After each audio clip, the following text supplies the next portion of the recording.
Mirë mbrëma zonja dhe zotrinja lajmet orës 20, në fillim po njohim me kryetitujt. Gjykata në Kollmar të Francës ka shtyrë për 27 prill vendimin rreth kërkesës së Serbisë për ekstradimin e Ramush Haradinajt. Ky fundit është i bindur se në këtë ditë do të lirohet. Deputetët serbë të Kuvendit të Kosovës janë përplasur mes vete në një takim urgjent të tyre më të ashpër ndaj njëri tjetrit ishin Slobodan Petrović dhe zëvendës kryeministri Branimir Stojanović. Shkrimtarit shqiptar Ismail Kadaresi është ndarë çmimin ndërkombëtar Letërsia Shqipe në një ceremoni të mbajtur në Bibliotekën Kombëtare. Kadareu shpreh se ky çmim ka peshë më të madhe se kudo tjetër. Nisma për Kosovë ka nisur iniciativë për mocion votbesimin ndaj ekzekutivit kosovar. Në anën tjetër, kryeministri Isa Mustafa ka thënë se opozita nuk ka punë tjetër përpos me kërkues zgjedhje. Banka Botërore ka konstatuar se Kosova ka shënuar rritje ekonomike prej 3.6% në vitin 2016 dhe mbetet vendi me rritje më të madhe në Ballkanin Perëndimor. Në vitin 2017 rritja ekonomike pritet të jetë rreth 3.9%. Me hapjen e çdo paketimi të Devole Prince Cafe Turke, ju mund të gjeni kupone me shumë shpërblime, si dhe premin kryesore Peugeot 208. Princi, shija e vërtet e kafes. Nuk e priste që sot do të kthehej në Kosovë, ashtu edhe idoli liderit të AK-s Ramush Haradinaj. Gjykata në Kollmar të Francës do të vendosë më 27 prill rreth kërkesës së Serbisë për ekstradimin e tij. Detaj se çfarë ndodhi brenda në seancën e sotme i tregoi vetë Haradinaj në lidhje direkte me Klan Kosovën. Doli edhe një herë nga gjykata e Kollmarit në Francë, por jo për t'u kthyer në shtëpi. Ramush Haradinaj nuk u lirua as në seancën e së enjtës e vendimi për të u shty për 27 prill. Por ish kryeministri i Kosovës është i bindur se 27 prilli do të jetë data kur do të refuzohet kërkesa e Serbisë. Në një intervistë ekskluzive për Infomagazin në Klan Kosova, vetë Haradinaj tregoi detaje se çfarë ndodhi gjatë paraqitjes së tij para drejtësisë franceze. Sot ka qenë momenti vendimtar të thuaj ashtu, kur prokurori ka dëshmuar se janë plotësuar kupset për ekstradim të Serbi. Ishte një prezantim të quaj ashtu vërtet i dobët, pa argumente, edhe kishim prezantimin tonë mbrojtjes.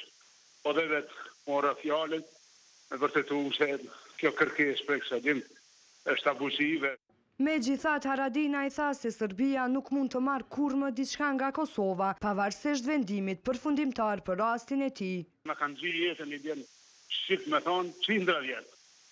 Po ka dalë një brez tjetër që nuk marrin. Lejojnë asë një fqime i shti mo dur të shqiptarë, pa marë parasysh ka ndodhë me mu. Edhe nëse do ta kom fatin e dëshmorëve, duhet me kuptue Serbia e çdo Serbi tjetër që të shqiptarët mos mu i fushin dur, s'ka në marë më kur diçka të olem. Kreju i AK-s qysh para se të nisë seanca gjyqësore ndaj tij e priste një vendim të tillë. Megjithatë, edhe pse pa një vendim pozitiv pas përfundimit të seancës, Haradinaj tha se e drejta do të fitojë. E para unë s'kam ikë nga ligji, as i Kosovës, as i huj. Me 29 nëntor 2012 ka ndodhe vërteta, është konfirmu kush jam, edhe sa i pastër jam. Jurisdiksioni e Serbisë nuk e njoh, s'do ta njoh kurr. Jemi ndarë prej tyne. Pas këtij vendimi ka folur edhe bashkëshortja e tij Anita Muçaj Haradinaj. Ajo tha se një vendim i tillë ishte i pritshëm pasi sipas saj tashmë janë mësuar me procedura të tilla, por beson se përfundimisht vendimi do të merret me 27 prill. Haradinaj është arrestuar me 4 janar në aeroportin e Bazelit nga autoritetet franceze pasi Serbia si antar i Interpolit kishte lëshuar një flet arrest ndërkombëtar për të në vitin 2004. Nga Franca në Prishtinë erdhi një shqiptar tjetër me nam, shkrimtari Ismail Kadareu, u nderua me çmimin ndërkombëtar Letërsia Shqipe.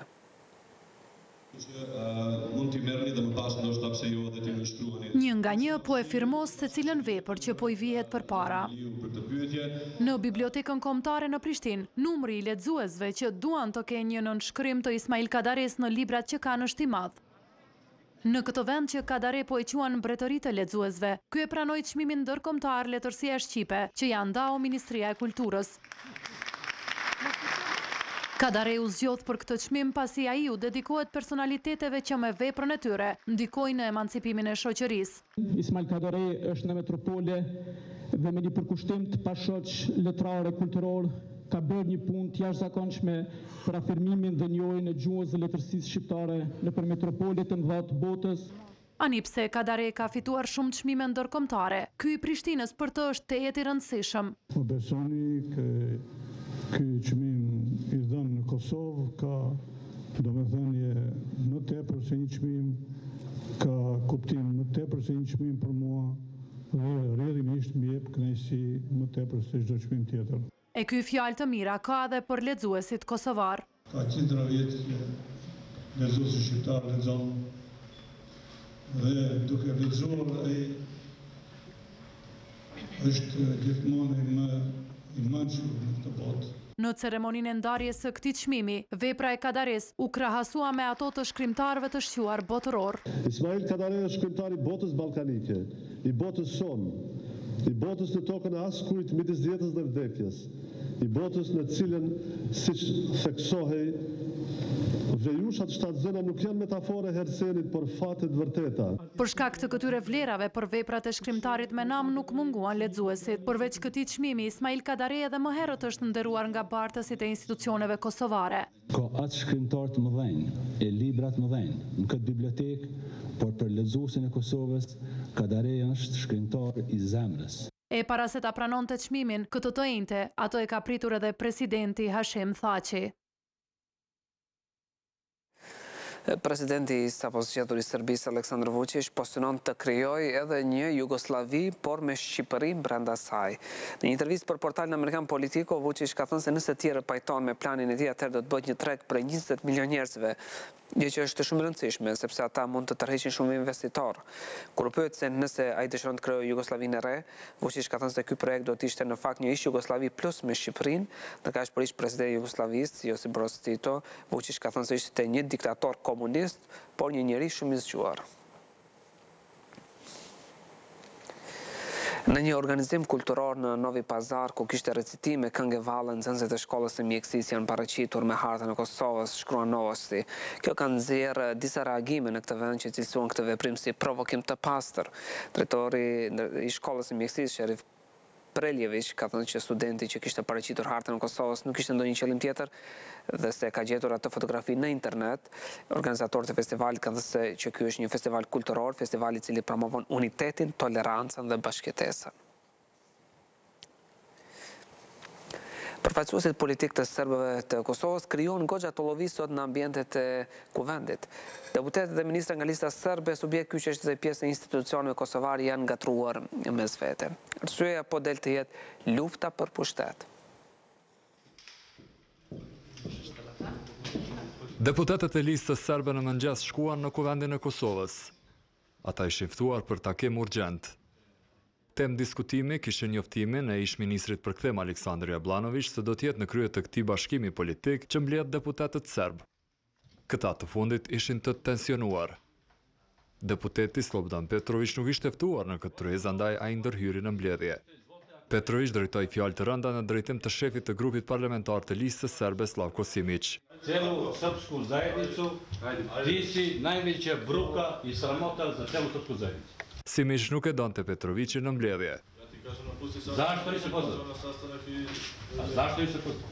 Por në vend se të dalë ai, ish zëvendës kryeministri kosovar e largoi përcjellësin e Simićit. Kosti, hajde napolje izlazi. Izlazi napolje. Izlazi napolje, bre. Hajde, napolje izlazi. Hajde napolje izlazi, bre ti. Të lëvijave zhvinte e shtoj dhe në kretë këtë situatë u përfshi dhe zëvendës kryeministri aktuar nga pala serbe, Branimir Stojanović. Nisi poslanik, të budeš poslanik, kad budeš poslanik, Pas kësaj, Slobodan Petrović u largua nga salla e mbledhjes dhe u deklarua për mediat. Thotë se lista serbe si subjekti regjistruar në KQZ ka një kryetar dhe ai është Aleksandar Jablanović. Sada trenutno je Jablanović. I ono što ja vi... Momentalisht Jablanović është kryetari i listës serbe. Ai ka themeluar këtë listë dhe ai sipas rregullave mund të emëroj, por edhe të zëvendësoj veten. Derisa i kjo deklarat prapa dyerve të mbyllura, vazhdonte takimi shumicës së ministrave dhe deputetëve të Pakisë serbe, kur përfunduan dolën me një qëndrim. Koji se ne ponašaju u skladu sa politikom srpske liste, biće ata që nuk sillen në pajtim me rregullat e listës serbe do të sankcionohen ashtu siç ka ndodhur edhe më parë. Ata që mendojnë se do të sillen kështu nuk do të jenë pjesë e jona. Individ si Aleksandar Jablanović e Slobodan Petrović që erdhi me qëllim të bëjë hallakam, sepse kjo është politika e tij e vetme. Stojanović thotë se shumica në listën serbe përkrajnë Simićin si përfaqësues të tyre. E vetë politikani nga Ljeposavići thotë se Jablanović u shfaq në skenë me direktiva të politikanëve në Prishtinë. Aleksandar Jablanović e ka përkrahjen e dikujt nga lart që të shkojë në KQZ, në zyrën e regjistrimit të partive politike dhe aty të jap dokumentet që ende nuk janë verifikuar. Pos kësaj Simić tregoi për Klan Kosovën vulën që sipas tij është origjinali i listës srpska, andaj sipas tij në emër të tyre sfundas kushtove pra pa e patur këtë vulë.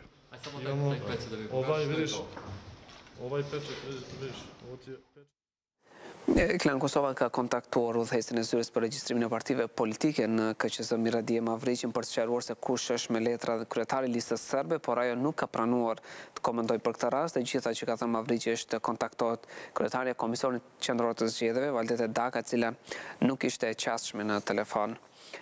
Shefi disa prej këtyre zyrtarëve serb dhe ekzekutivi kosovar Isa Mustafa tha se gjatë këtij muaji pritet që marrëveshja e demarkacionit për kufirin me Malin e Zi të procedohet në kuvend. Këtë Mustafa tha derisa po vizitonte një lulishte në Lipjan, ku foli edhe për iniciativën e opozitës për vot besim ndaj qeverisë së tij.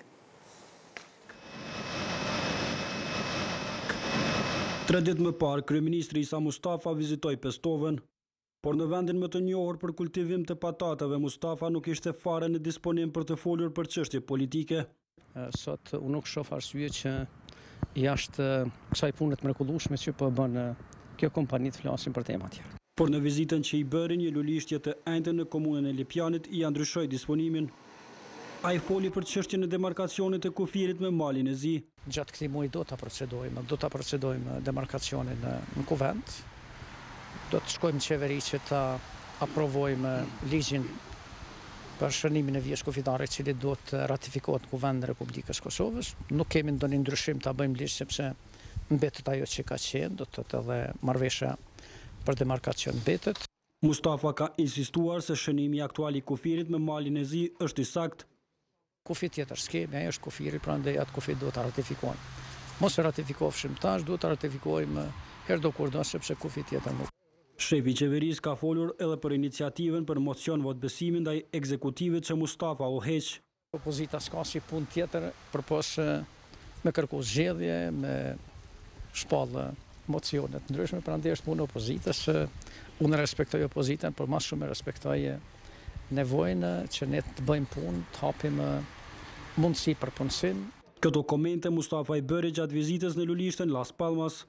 Paraprakisht i pari i qeverisë ka vizituar edhe kompaninë e frutave Eurofruti. Mustafa u ka premtuar mbështetje të metutjeshme këtyre bizneseve.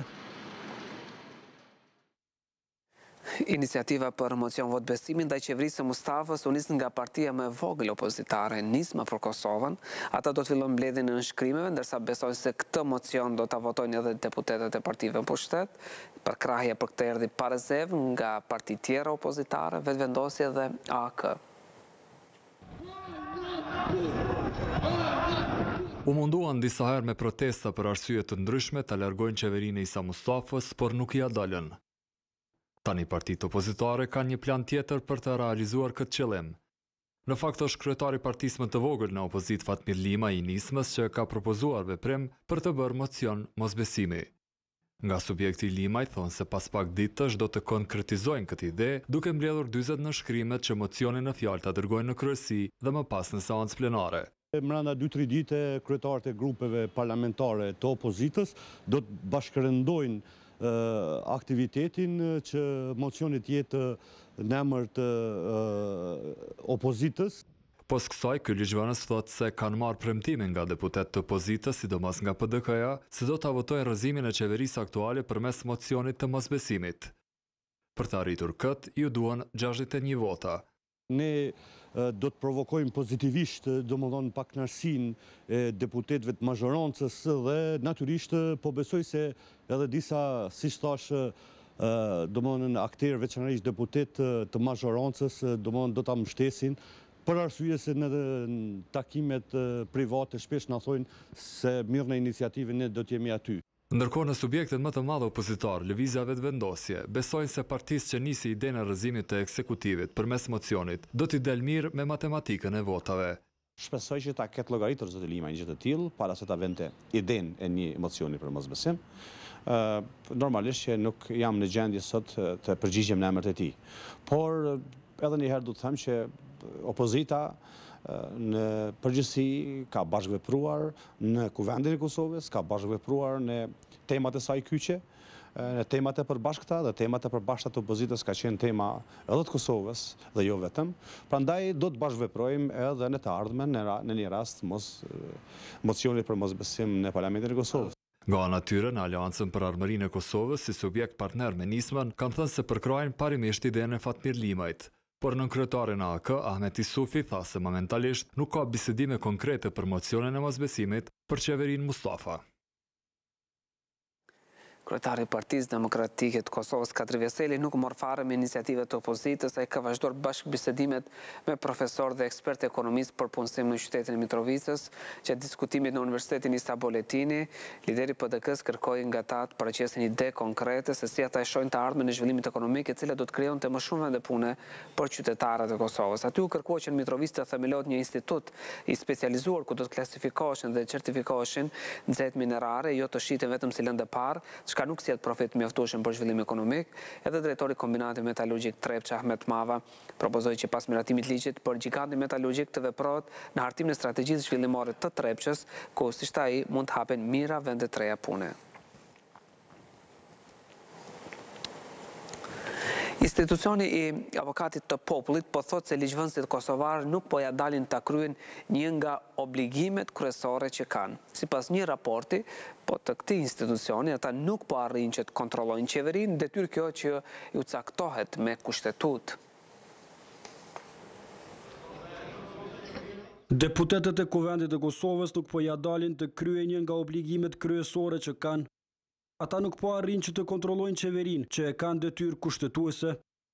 Këtë fakt e ka konstatuar avokati i popullit në raportin e tij kur flet për këtë institucion. Pjesa tjetër që ka të bëjë me kontrollin parlamentar mbetet jashtëzakonisht e vogël. Në bile nëse zgaboj do të jetë diku afër shifrës 6% kontroll parlamentar, që është shumë e vogël në krahasim me mandatin që ka si kuvend ose si organ ligjdhënës. Sipas Jasharit, mungesa e këtij kontrolli mund të shkaktojë edhe mosbatim të ligjeve. Bile në raportin që kanë nxjerrë avokati i popullit thuhet se mosbatimi i ligjeve mbetet problem i përhapur në vend. Keni qeveri që pastaj mund të jetë e papërgjeshme ndaj kuvendit sa përket zbatimit të ligjeve që i miraton në vetë kuvendi.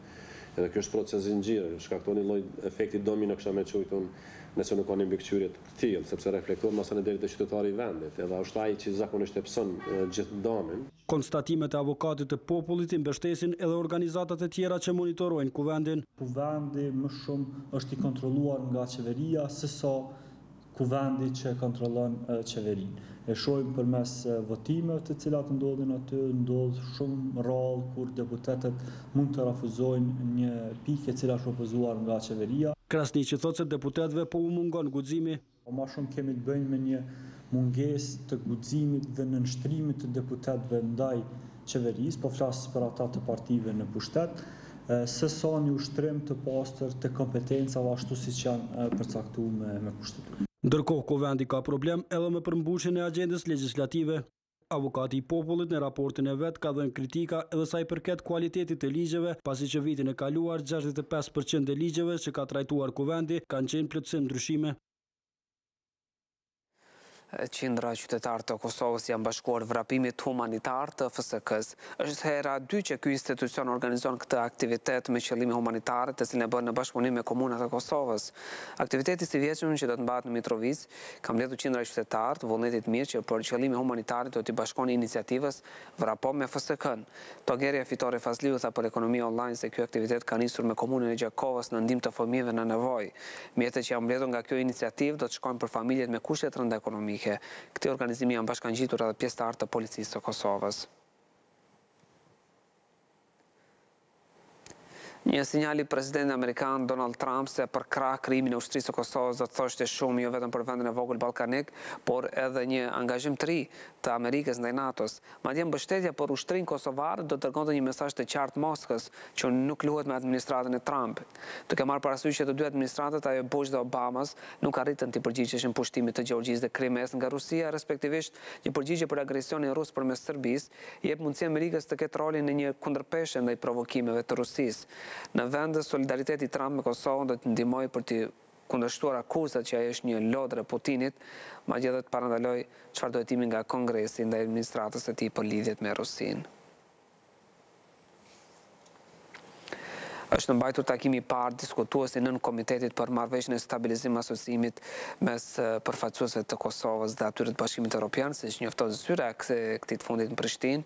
Në takim në mes të dy palëve është diskutuar për tregtinë, doganat, tatimet, industrinë dhe lëvizja e lirë e malrave gjatë vitit që shkoi. Po ashtu në njoftimin e zyrës evropiane u tha se u fol edhe për rëndësinë e UD-s për stabilizim asocim, zbatimin e prioriteteve të agjendës së reformave ekonomike si dhe rekomandimet e dalë nga raporti progresit i vitit 2016.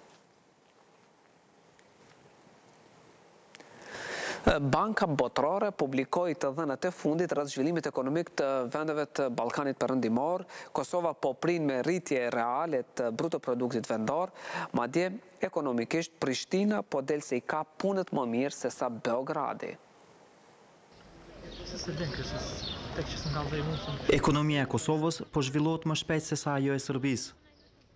Madje me një rritje reale të bruto produktit vendor prej 3.6%, Kosova në vitin 2016 përveç Serbisë të i kaloi edhe Shqipërinë, Maqedoninë e Malin e Zi.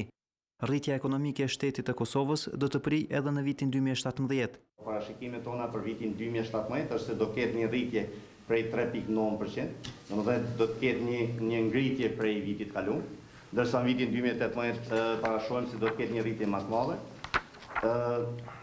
Shtytësit kryesor të kësaj rritje në vitin 2017 dhe 2018 pritet të jetë prap investimet. Sipas raportit të Bankës Botërore, edhe pse papunësia mbetet sfiduese, rritja ekonomike krijon premisa për uljen e numrit të papunëve. Megjithatë, as ky institucion nuk ka shifra të sakta për numrin e papunësisë. Përkundër dëshmive të mirëseardhura për krijimin e vendeve të punës në vitin 2016, Kosova duhet ta bazojë rritjen ekonomike shumë më tepër në produktivitet të brendshëm dhe konkurrueshmëri më të madhe jashtë vendit, në mënyrë që të adresojë nivelet historikisht të larta të papunësisë, veçanërisht në mesin e të rinjve dhe grave. Në këtë institucion po kërkojnë kujdes të shtuar në menaxhimin e parasë publike që investimet buxhetore të sjellin zhvillim ekonomik. Duke ruajtur disiplinën fiskale të riprioritizohen shpenzimet publike në të mirë zhvillimit ekonomik. E si kur ekonomitë e vendeve të Ballkanit Perëndimor, edhe ajo e Kosovës ndikim negativ mund të ketë nga zhvillimet në Bashkimin Evropian, Brexiti e zhvillimet në Turqi. Kjo pasi nga zhvillimet e atjeshme do të varen eksportet edhe më shumë remitencat e kosovarëve që kanë goxha ndikim në zhvillimin e vendit. Ujësielësit rajonal Radoniqi po i shtojnë konsumatorët e kjo ju bëhet ditur edhe Ministrit Mjedisit dhe Planifikimit Hapësinor, Ferhat Çala, derisa ky e vizitoi kompaninë, e në Gjakov ai shpalosi edhe projekte të tjera. Po presin Ministrin e Mjedisit e Planifikimit Hapësinor, Ferhat Çala, të vinë në vizitë. E bashkë me të në sallën e mbledhjes së kompanisë ujësielësit rajonal, Radoniqi erdhi edhe vetë kryeshefi ekzekutiv, Ismet Ahmeti. Ahmeti nga këtu njoftoi se kësaj kompanie do t'i shtohen konsumatorë të rinj. Ne si kompani do të thotë kemi fillu me fazën e dytë, që edhe 35.000 konsumatorë do të furnizohen me ujë të pishëm. E kjo sipas Ahmetit po arrihet fal investimeve dhe punës së suksesshme që është duke u bërë në këtë kompani, të cilat ju prezantuan ministrit Çala. Kemi mrit do të thotë humbjet sparit i zvoglojmë në kompani, cilat kanë qenë shumë të mëdha, diku rreth 74%. Sot i kem 46%. Shkolla inkasimit do të thotë ka qenë diku rreth 70%, sot e kem 95%. Lajm të mirë për banorët e Gjakovës, Prizrenit, Rahovesit e fshatrave të këtyre ka dhe ministri Çala. Dje është marrë vendimi i fundit preliminar ekzekutiv, në vërtet vendimi ekzekutiv për shpronësim në komunën e Prizrenit për ndërtimin e kapaciteteve ose impjantit për trajtimin e ujrave të zeza në Vlashtje. Për trajtimin e ujrave të zeza, Shala njoftoi se do të shpenzohen 150 milion euro. Derisa, ky pa punimet që po bëhen në ndërtimin e fabrikës së re për përpunimin e ujit të pijes, që deri në vitin 2019 do ta përdorin 38.000 konsumatorë. Edhe vushtria do të bëhet me shesh. Ai do të mbajë emrin e heroit Hasan Prishtina, e shumën më të madhe të parave për këtë projekt edhe Agjencia për Menaxhimin e Komplekseve Memoriale.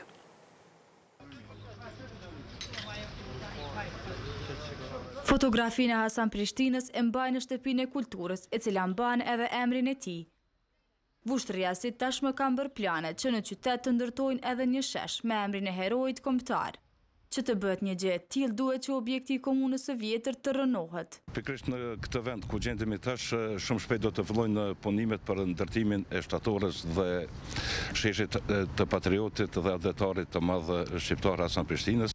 Me një hapësirë prej 21 ari, në shesh do të ketë hapësira të gjelbra, shtigje të këmbësorëve e amfiteatër të hapur. Bartësi e këtij projekti është Agjencia për Menaxhimin e Komplekseve Memoriale, e cila ka ndarë edhe shumën e parave të nevojshme. Kjo është investimi përbashkët. Agjenci komun. Agjencia për Menaxhim Komplekse Memoriale ka 250.000 për shesh, për ngritjen e sheshit.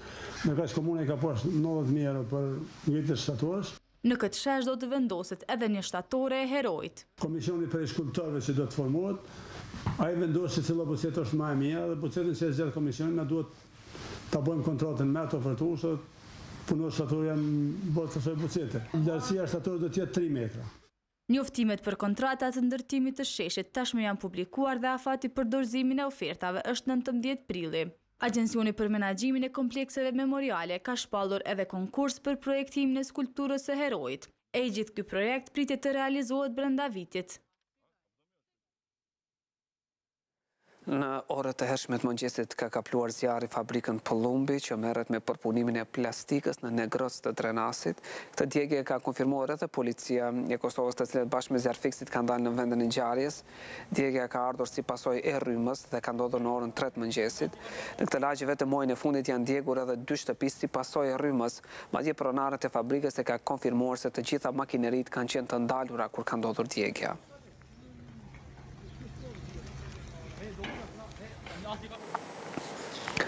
Tet persona, disa prej të cilëve policë civil të armatosur mbrëm vonë kanë sulmuar fizikisht deputetin e LSDM-s në Maqedoni, Maksim Dimitrievski nga Kumanova.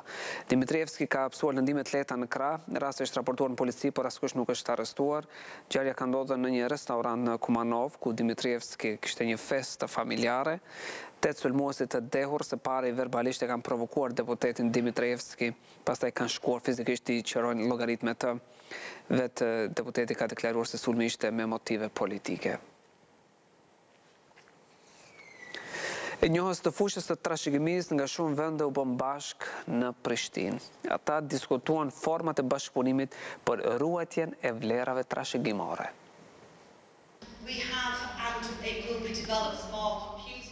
Nga 13 shtetet të ndryshme të Evropës, profesionistë të fushave të muzeve dhe trashëgimisë u mblodhën në Prishtinë. Këta po marrin pjesë në konferencën ndërkombëtare për muze dhe trashëgimi, Meet See Do.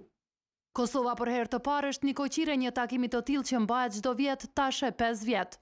Muzeu i Kosovës po hapet për rajonin, ka shumë mungesa të informatave, ka paragjykime në rajon, ka paragjykime jo vetëm për muzeun e Kosovës, por në përgjithësi për Kosovën.